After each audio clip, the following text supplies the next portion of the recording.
இன்றைக்கி வழக்கம் போல் சமையல் வேலையெல்லாம் முடிச்சுட்டு கடைக்கு கிளம்பியாச்சுங்க. நிறையா பேர் கேட்குற கேள்விக்கு என்னால் பதிலே சொல்ல முடியல, வீடியோஸ் போட முடியல. அதுதான் ஸோ எப்படிக்கா இத்தனை வேலை மேனேஜ் பண்ணுறீங்க அப்படின்னா, இத்தனை வேலையும் செஞ்சு நம்ம ஒன்றும் லட்சக்கணக்கில் சம்பாதிக்க போகிறதில்ல.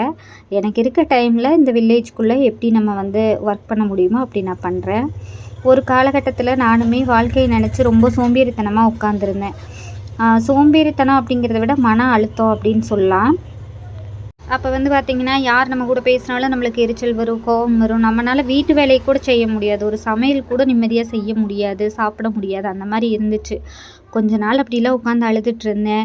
சரியாக என்னை நான் பார்த்துக்காம, பையனை பார்த்துக்காம அந்த மாதிரி இருந்தேன்.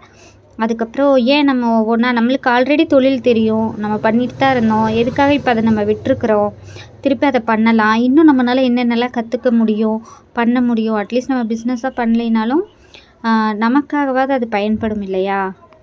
அதனாலையாவது எல்லாமே கற்றுக்கலாம் அப்படின்னு சொல்லி ஒவ்வொன்றா கற்றுக்க ஆரம்பித்து ஒவ்வொன்றா பண்ண ஆரம்பித்தது தானுங்க எல்லாமே. அதுக்கப்புறம் நமக்கு எங்கே நம்ம வாழ்க்கை இப்படி ஆயிடுச்சுன்னு உட்காந்து யோசிக்க தோணுது. ஒரே ஓட்டம்தான்.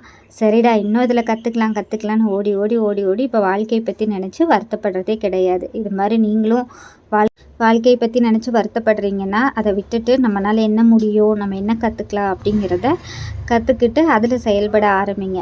சரிங்களா? ஸோ அடுத்த வீடியோவில் பார்க்கலாமா?